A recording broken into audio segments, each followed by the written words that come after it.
Welcome to this tutorial video. The goal of this video is to show you an overview of the switch history screen. The switch history screen is used to view all medical aid claims and the current status of those claims. Actions can be taken on any claims that require follow-up quickly and easily from a switch history screen. If a user needs to follow up on a specific claim, the filter function can be utilized in order to narrow down the search.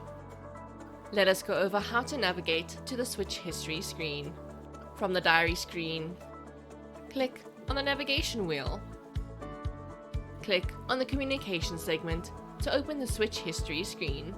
For a detailed explanation of the filters and each column on the switch history screen, please refer to the web app EDI Switch History user manual linked in this video's description.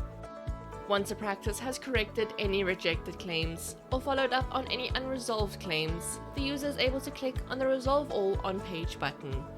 If a user would like a detailed view of the medical aid's response to a specific claim, select the desired claim and click on the View Response button.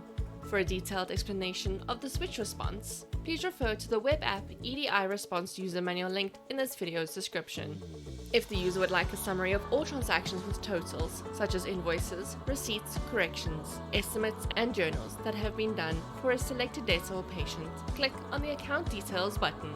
For more information regarding the Account Details screen, please refer to the Account Details Overview user manual linked in this video's description. Debtor or patient information can be updated on the Debtor Details screen by clicking on the Debtor Edit button. For more information regarding the Debtor Details screen, please refer to the View or Update Debtor and Patient Information user manual linked in this video's description. If a user would like to send a batch of claims to the medical aid, click on the Switch All button to send the unswitched claims for processing. The user is able to switch all claims to save time instead of individually switching each claim. Please note that the Switch All button is grayed out as the current selected switch status is not switchable.